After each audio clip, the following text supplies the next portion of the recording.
Lecture 9 chapter 3 energy and power.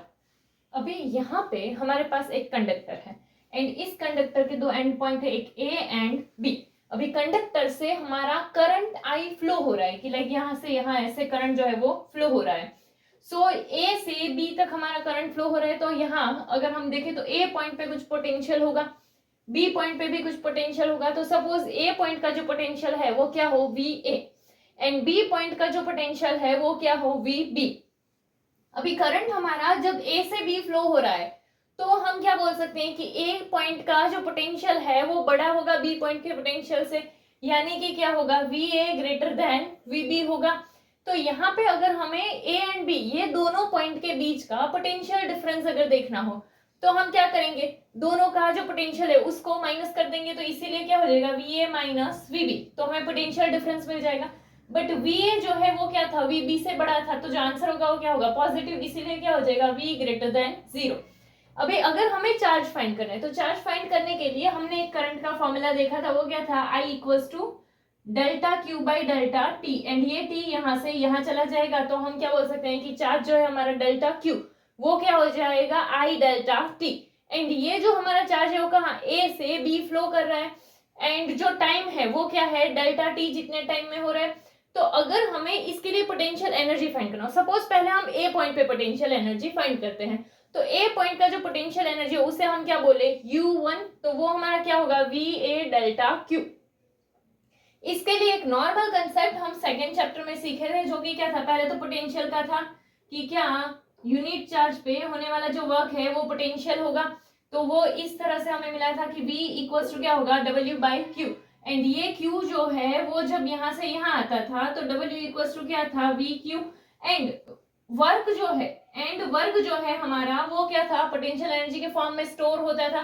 तो इसीलिए यहाँ पर हम पोटेंशियल एनर्जी के फॉर्म में भी इसको लिख सकते हैं। तो इसीलिए ये यहाँ से आया है कि ये जो है ए का potential and delta Q. Same way अगर हमें बी पॉइंट पे पोटेंशियल एनर्जी फाइंड करना है तो उसको हम सपोज कि क्या बोलते हैं, U2, बी पॉइंट का पोटेंशियल एनर्जी U2 हो तो वो कैसे मिलेगा, VB डेल्टा क्यू। अगर हमें ये पोटेंशियल एनर्जी जो है उसका चेंज फाइंड करना है तो चेंज के लिए क्या, डिफरेंस फाइंड कर लेंगे। तो सपोज कि जो पोटेंशियल एनर्जी का चेंज है उसे हम क्या बोलते हैं, डेल्टा U, तो वो हमें क्या मिल जाएगा, U2 माइनस U1। तो चलो U2 वाला पॉइंट जो है वो उसका वैल्यू हमारे पास है, तो वो क्या आ जाएगा हमारा, VB डेल्टा क्यू। एंड जो हमारा U1 है उसके लिए अगर हम देखेंगे तो क्या हो जाएगा, VA डेल्टा क्यू। अभी इसमें भी डेल्टा क्यू है, इसमें भी डेल्टा क्यू है, तो वो कॉमन निकल जाएगा। तो बचेगा क्या, यहाँ से डेल्टा क्यू निकल गया तो क्या बचा है, VB, एंड यहाँ से भी डेल्टा क्यू निकल गया तो क्या बचा है, VA। तो इसीलिए ये क्या हो जाएगा, delta Q VB minus VA। अभी ये दोनों का डिफरेंस अगर हम देखें, हमारा क्या था कि VA ग्रेटर देन VB था, तो अगर हम VA माइनस VB करते तो आंसर क्या आता, पॉजिटिव में आता। बट हाँ, यहाँ पर क्या हुआ है, VB माइनस VA हुआ है, यानी कि ये स्मॉल था एंड ये बड़ा था, तो इसीलिए ऐसे माइनस हुआ है, तो आंसर जो होगा वो क्या होगा, नेगेटिव होगा। एंड ये क्या है, डेल्टा क्यू।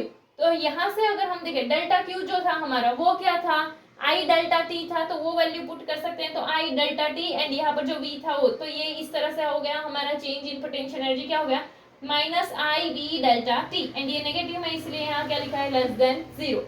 अभी यहाँ पे अगर हम देखें तो एनर्जी कंजर्वेशन हमने देखा है, ठीक है। तो एनर्जी कंजर्वेशन के अकॉर्डिंग क्या कि पोटेंशियल एनर्जी जितना डिक्रीज होगा काइनेटिक एनर्जी उतना ही इंक्रीज होगा, या तो पोटेंशियल एनर्जी जितना इंक्रीज होता है उतना ही काइनेटिक एनर्जी डिक्रीज होता है। तो यहाँ पर अगर हम कंजर्वेशन के हिसाब से देखें तो क्या हो जाएगा, delta K equals to minus delta Q.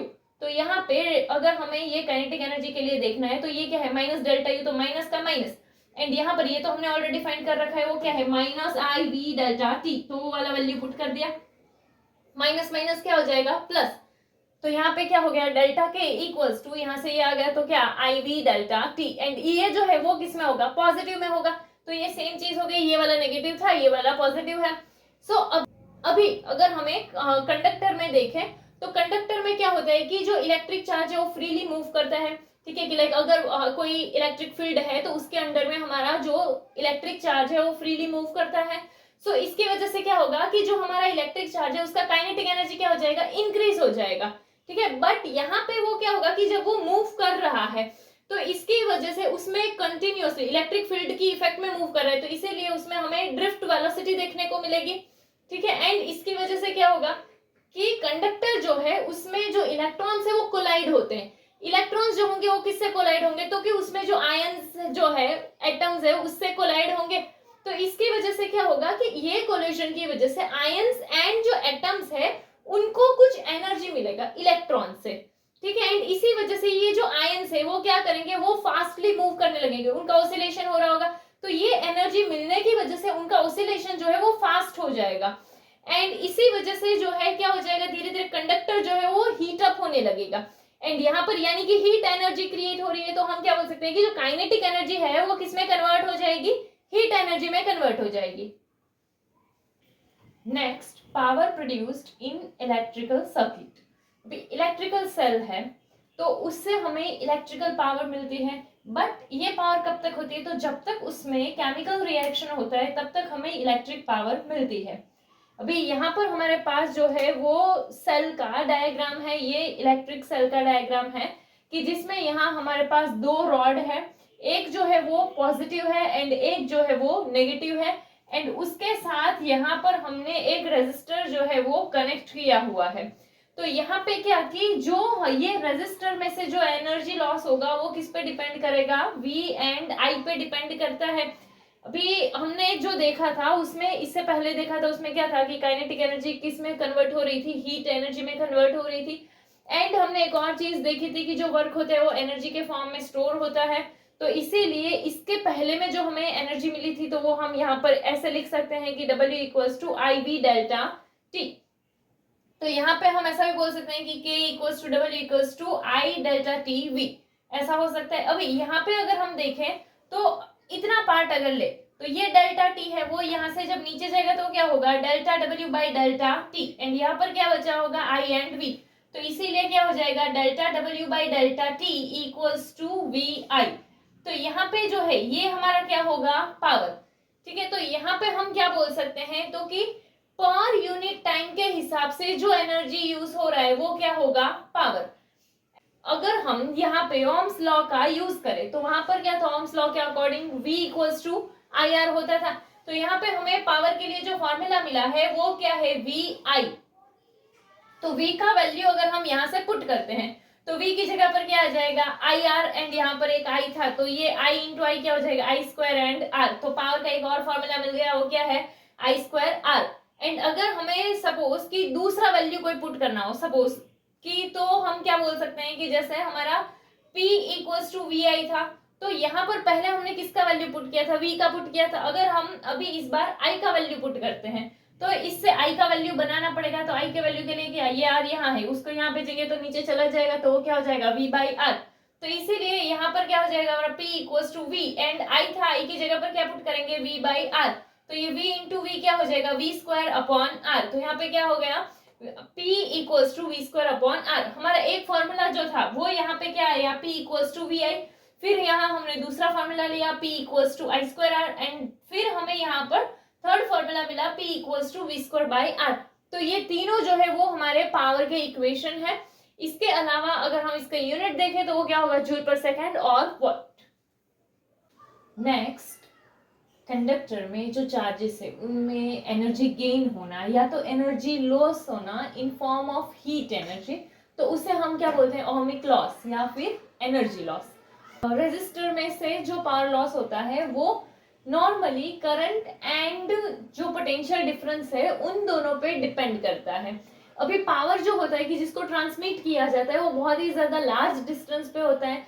And ये जो ट्रांसमिशन होता है वो बहुत ही ज्यादा हाई वोल्टेज पे होता है, इसीलिए उसका जो करंट होगा वो भी बहुत ज्यादा हाई वैल्यू वाला होता है।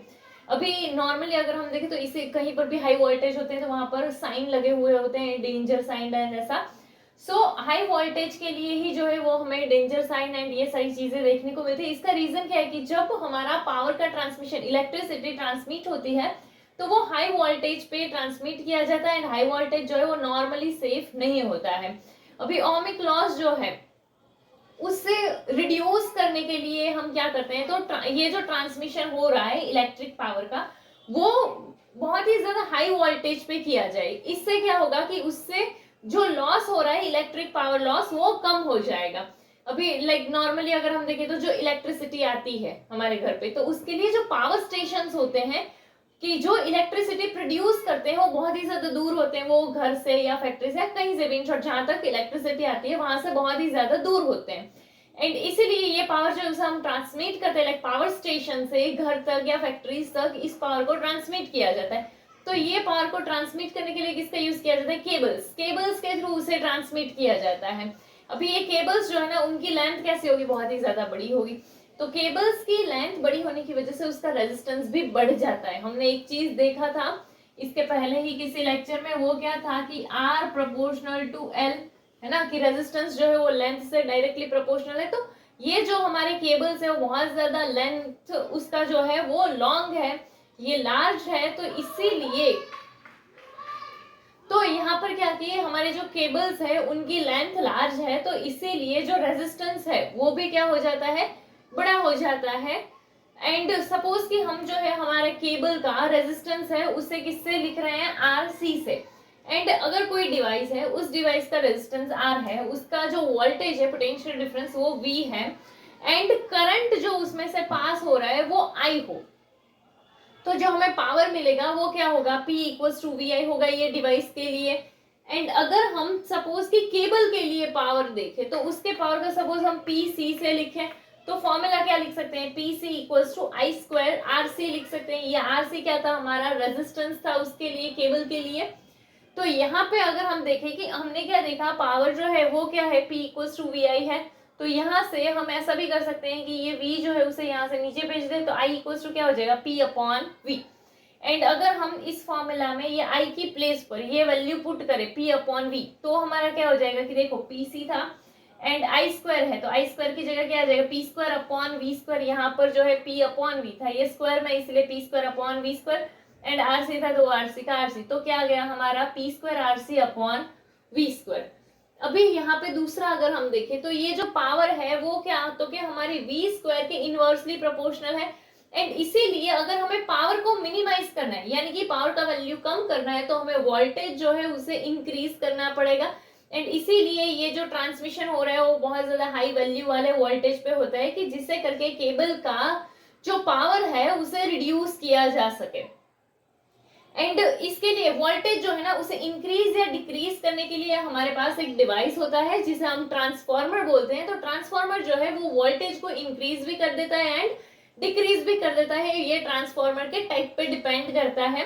तो ट्रांसफार्मर क्या करेगा, वो जो है वोल्टेज को इंक्रीज भी कर देगा एंड डिक्रीज भी कर देगा सेफली। एंड इसीलिए ये जो है ट्रांसफार्मर हमारा वोल्टेज जो है उसे चेंज करने में, हाई टू लो और लो टू हाई करने में हेल्पफुल होता है। तो ये हमने देखा ट्रांसमिशन कैसे होता है।